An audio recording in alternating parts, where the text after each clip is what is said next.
para desfazer um mal-entendido. Bom, gente, é para falar um pouco mais assim sobre ser vizinha de Testemunho de Jeová. É complicado. Eu não sabia que eles tinham que vigiar a vida da gente. Eu soube, no ano passado foi que eu soube que desde a nossa infância, desde a nossa adolescência, nós somos vigiados pelas Testemunhas de Jeová. Eu não sabia que quando o pessoal da Dona Elisângela, Dona Maria Elvira vinham aqui em casa, era para ter informações da nossa vida, informações do meu pai, informações da vida financeira que a gente tinha, as contas do meu pai, que ela conversava muito com a minha mãe. E a gente não sabia que depois dessa conversa, elas tinham que passar tudo para um diário. Porque toda vizinha de TJ, eles fazem diário da família toda. Tem o diário do pai, da mãe e dos filhos. Eu lembro de uma situação, eu era adolescente, eu tinha 16 anos, eu acho. Eu e minha irmã, a gente se arrumou para ir para um banho. E esse banho fica distante da cidade, né? Fica distante do centro. A gente ia a pé. E era eu, minha irmã, mais 2 pessoas. E eu me lembro de um carro vermelho seguindo a gente. A gente chegou nesse lugar que tem um riozinho que a gente gostava de tomar banho, que é conhecido como Paturi. Então a gente ia para esse banho no Paturi. E de vez em quando esse carro vermelho vinha atrás da gente. Eu lembro da gente tomando banho no rio, né? Eu, minha irmã, um grupo de 4 pessoas. A gente estava tomando banho no rio, lá conversando e tal. E eu lembro desse carro vermelho escondido, mais ou menos escondido, né? Com uma distância assim, mais ou menos de uns 300, 400 metros da gente, assim, meio escondido, meio atrás das árvores. E eu lembro deste carro vermelho e de algumas conversas. Essa aí é a Irani, essa daí é a Edneuza, não, é a Nezinha. Quem é esse outro rapaz? Ele veio da onde? Ele é quem? Qual o nome dele? Então, tudo que a gente fazia tinha que ser monitorado, tudo. E eu não sabia que todo vizinho passa por essa situação, mas passa. Eu vim saber disso no ano passado, eu não sabia. Quando eles vinham para a nossa casa, eles eram muito bem recebidos, muito, muito, muito, muito, muito bem recebidos. Eles eram os queridos da gente. Minha mãe gostava muito da Dona Maria Elvira. Minha mãe tinha, assim, uma amizade, assim, uma consideração por Dona Maria Elvira muito grande. Muito. Quando o marido da Dona Maria Elvira foi embora, o seu Antônio, a minha mãe ajudava toda semana. Minha mãe ajudava no que precisava. Minha mãe não tinha tempo ruim para ajudar a Dona Maria Elvira. Não tinha. Tudo que eles precisavam, minha mãe estava à disposição. Tudo que eles precisavam, minha mãe tinha, sabe, estava sempre pronta ali para ajudá-la no que ela precisava. Às vezes com alimentação, às vezes com dinheiro. Minha mãe nunca cobrou um tostão que ela emprestou para eles, para a Dona Maria Elvira e para o Carlão. Minha mãe nunca pediu um tostão. Minha mãe nunca cobrou um tostão. Nunca cobrou um tostão do dinheiro que ela emprestava para Dona Maria Elvira. Nunca, nunca cobrou. Porque a amizade era muito boa e minha mãe via a dificuldade que eles tinham. Por ter sido abandonada pelo marido e ali os meninos começando a trabalhar, as meninas começando a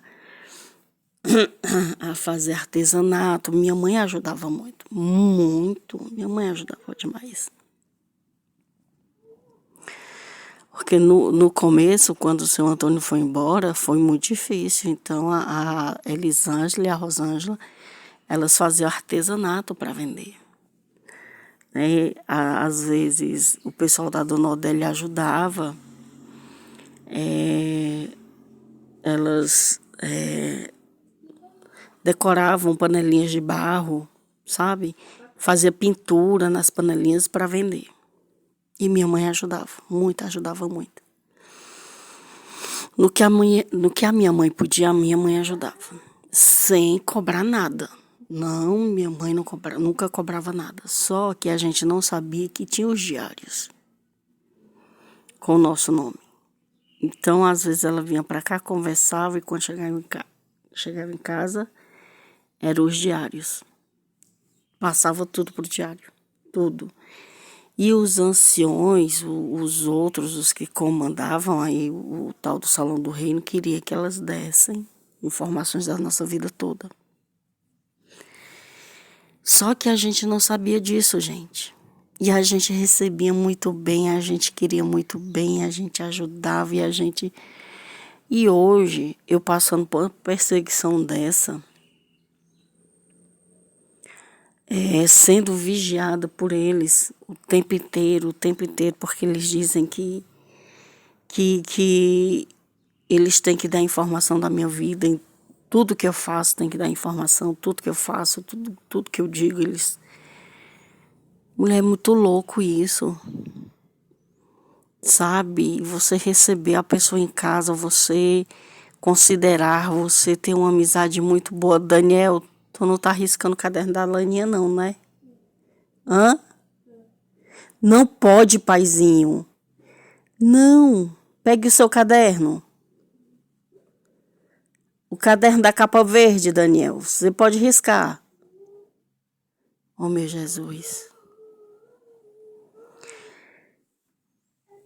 Então, mulher, é muito estranho esse negócio, sabe? Você receber as criaturas em casa, você ter consideração, você ter amizade, você abrir sua vida todinha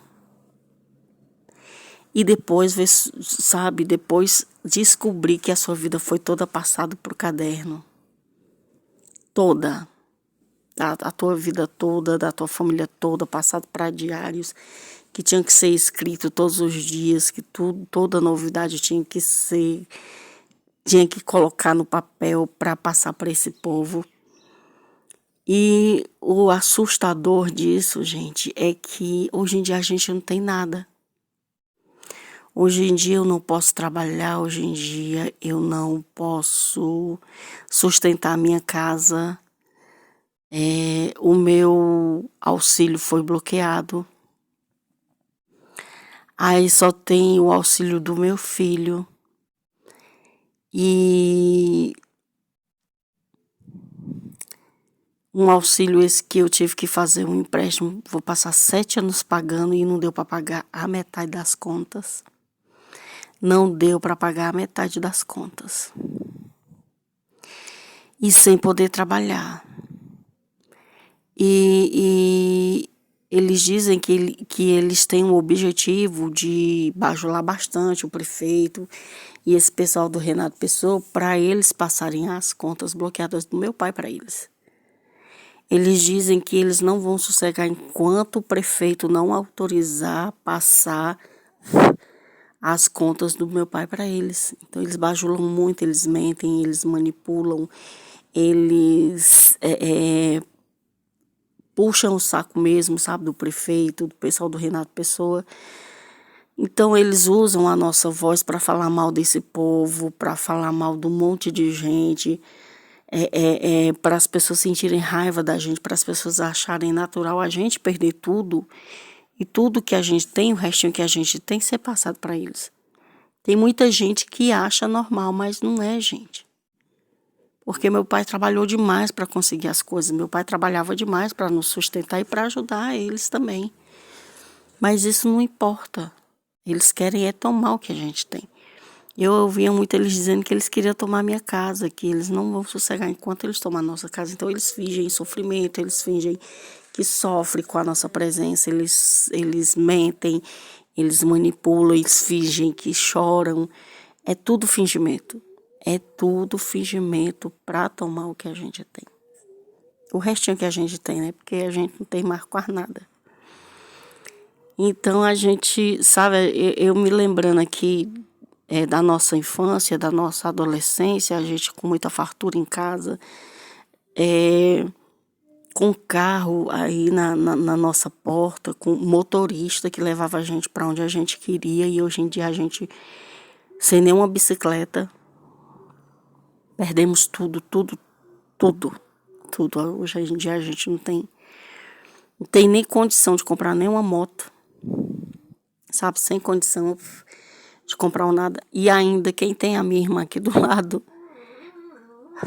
a única coisa que vem na cabeça dela é gastar com cachaça e se amostrar almoçando fora, jantando fora, indo para banhos, tomando uísque,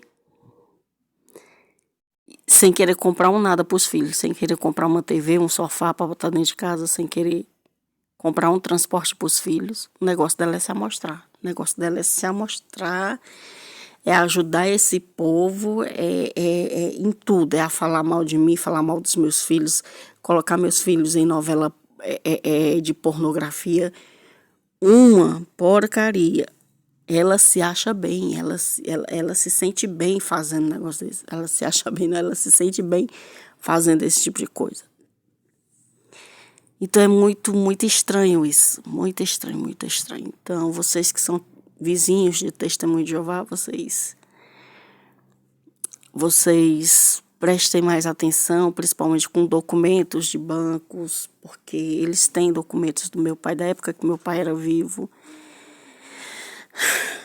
E estão aí com essa perseguição aí da Solange, por conta de um fake news, e todo dia é uma história que eles contam, todo dia é uma história que eles inventam, todo dia é uma situação que eles inventam para as pessoas serem manipuladas, para ajudar eles a tirar as coisas, heranças e vidas de outras pessoas. Então vocês coloquem os pés no chão, vocês se cuidem, porque é muito complicado esse negócio.